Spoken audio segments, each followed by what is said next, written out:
This is Jordan Tower with JT News. Make sure you smash that like button, smash that subscribe button. Make sure you smash that hype button. All right, so we got, I guess Memphis Bleek is going to have a good summer because he gets to promote his podcast that Jay-Z made Nori give him. And I'm sorry, I'm just, yeah. Well, anyways, he has the Rock podcast, and he'll be going on all these, you know, he's celebrating the 30th anniversary of Reasonable Doubt. So he's going to go to Paris next, right? Now, they got him out here doing all the interviews, so that's that. Okay, Boosie reacts to this whole thing where he got scammed for pardon, paying for a pardon. He paid some lobbyists for a pardon. Now, you're not really supposed, like, listen, it's illegal to pay for one, right? But people do it, right? You don't call him out and try to take him to court. But Boosie is, you know, he's crazy. Let's just call him crazy, right? He says, everyone, you said you reached out for my pardon. Wait, everyone, you said you reached out for my pardon has said you are lying. Every name you named has denied your allegations. Everybody you named will have the time to speak. It's getting hot. So where did the money go? I thought Trump signed the pardon. Thought you had the president. Jack, shut your ass up. Talking about this stuff in Houston messed up the pardon. You was just taken to court in March. This happened the end of May. Don't start lying now. I gave you 3 months to send my money back. Talking about Trump signed the pardon. Got me running around the damn house. But Boosie's making it hot for himself, too. I'm going to be like, this is, like, I'm going to tell you something. If you paid for a pardon, should you talk about it? Should have just hired the lawyer that Kodak Black and Lil Wayne had. You would have been fine. Paying for a pardon can trigger bribery investigations and legal scrutiny because exchanging money for clemency is a crime. Voluntarily discussing the transaction may provide investigators to self-incriminating evidence. You're snitching on yourself. Consulting a defense attorney before speaking to anyone is critical. Well, Boosie did not do that. He thought he could just call this person out and get their money back. But you're triggering an investigation, bro. You're going back to jail, bro. You already are being looked at for the hookah incident in Houston. Here's another one. You can't get out your own way. Bro, you got to stop. You have a really bad ego problem. It's going to ruin your life, man. You have kids. Like, sometimes you got to be thankful for what you got. And being thankful for what you got, it's not messing it up. When you got another chance, that thing in Houston should have never happened. But it did. You're not being careful. You're not cherishing your blessings, you know? All right. Kanye showed love under Gabrielle Moses' Instagram post for his art direction in Jay-Z's Yankee Stadium shows. That's what's up. All right. So talking about that, Dame Dash is livid. This is why Dame Dash is in the position he's in. When he went on, so he brought back Hip Hop Motivator. His barber and him had a show before. They fell out. Now they're bringing it back because Dame Dash is trying to, you know, he needs a platform with somebody else, right? That's the only thing that seemed to work. That was interesting to watch. They're back and forth, right? They have good chemistry. Dame Dash says that Jay-Z's ruining his legacy, meaning Dame Dash's legacy. He says, that's my legacy. That album is my legacy. You did not write the album. You pushed the album. You were very instrumental in the album. It's you, Jay, and Biggs' album. But Jay-Z wrote it. Jay-Z was the artist. And you canceled yourself from that legacy.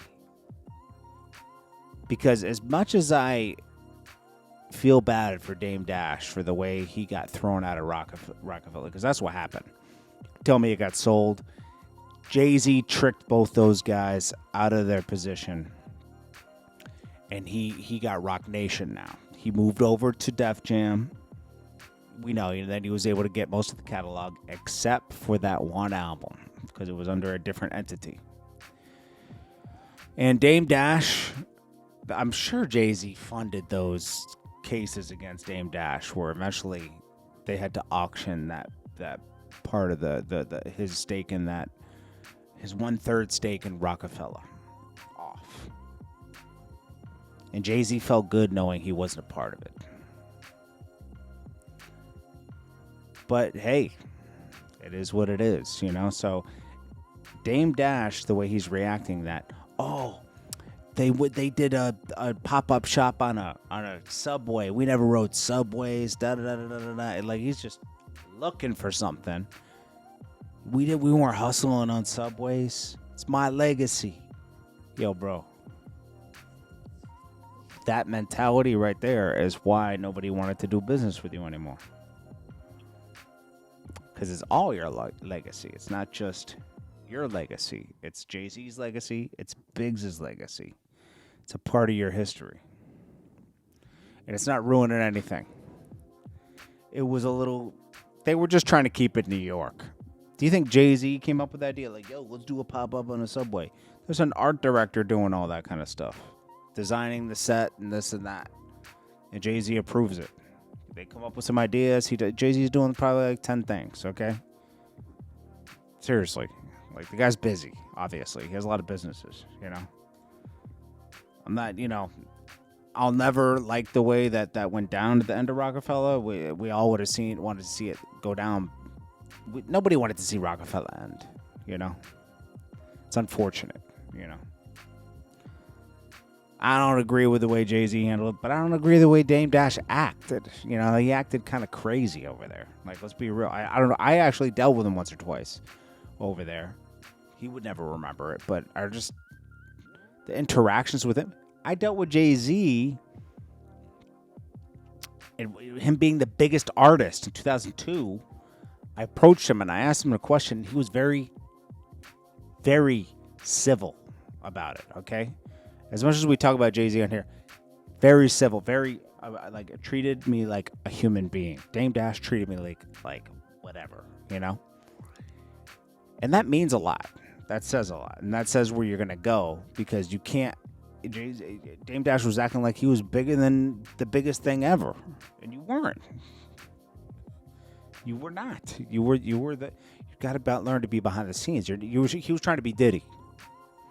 And that wasn't going to work at Rockefeller. It just wasn't, you know?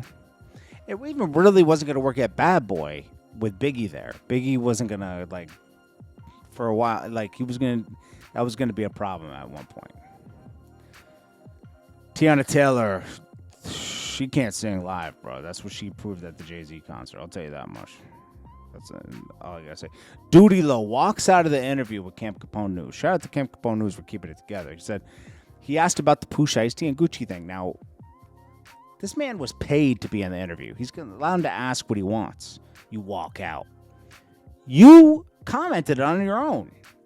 When Gucci Mane dropped the diss record, you said, "You bogus, man.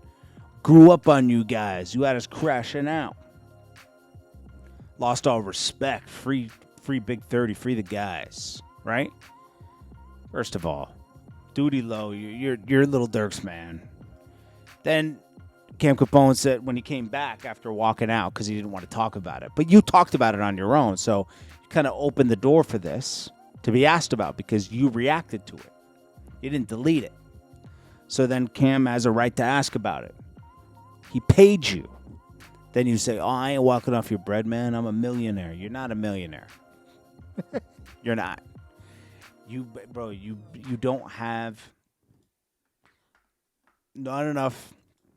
Yeah, don't go for this thing that just because Lil Durk was a millionaire, this guy was a millionaire. Lil Durk just became a millionaire at that time. Then he got locked up. Doodie Lo has one song with 35 million hits. That's not enough to become a millionaire. I'm sorry, it's not. He never performs. He never does this. He has 550,000 monthly listeners, and he never drops music. He never really drops music. He dropped a song with G Herbo recently and only did 200,000 views. You're not a millionaire, bro. You're surviving. And you got so much beef out here, you can't even really go around.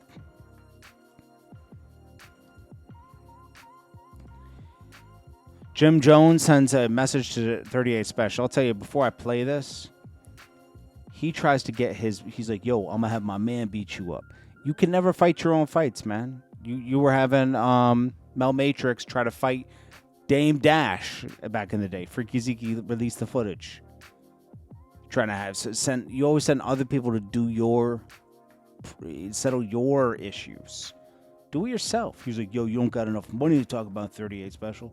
38 Special told him to mind his own business when talking about the Jadakiss and 38 Special issue over a verse being done, right? Jim Jones said, oh, you shouldn't be talking to Jadakiss like that. 38 Special basically told him, mind your business, right? And Jim Jones... I just told my young buck I'm going to give him a deal if he bites you. You ain't got enough money to talk to him. You're not even allowed to be... Jim Jones can't even get himself a deal. Talking to me in any type of way like that. I'm going to spare you. You heard your joke to me, but my young boy ain't going to spare you. Niggas will walk you down ASAP. Don't get it confused, bro. Tonight we going to walk on. Matter of fact, tonight we going to... I told him I'm going to give him a deal. Niggas will walk you down, bro. ASAP. It's already up. Green light is on your fucking mata. We on you, bro. You shitting me? Jim Jones is corny, bro. Yo, bro. Jim Jones? Enough of him, bro. He's always doing some dumb stuff.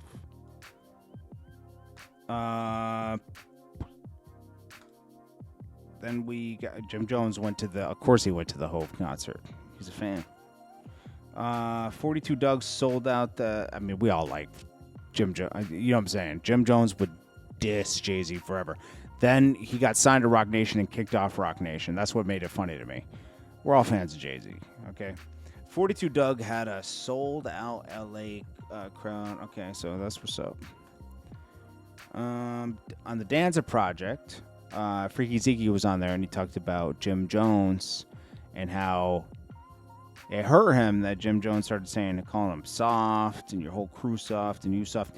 He's like, yeah, this guy's mad because I'm messing with my cousin, which is Cameron, He works with Cameron now. They've always worked with Cameron. It's not an issue because they have a problem, It's like it is what it is, Even since Eddie's over with Cameron, like they used to be, with Jim a lot. Now they're over there. They're working. Jim Jones, and then Freaky Zeke was like, "Yeah, I used to crash out for all you guys. You call me soft? Like, come on, that's true. Shouldn't be like that." Tommy Lee hit with a felony charge after allegedly entering FIFA World Cup match without a ticket. This girl's always in trouble. And that's about it. This is George Tao with JT News. Appreciate you so much for watching. I'll check you guys in the next one. Smash that like button. Love you all. Peace.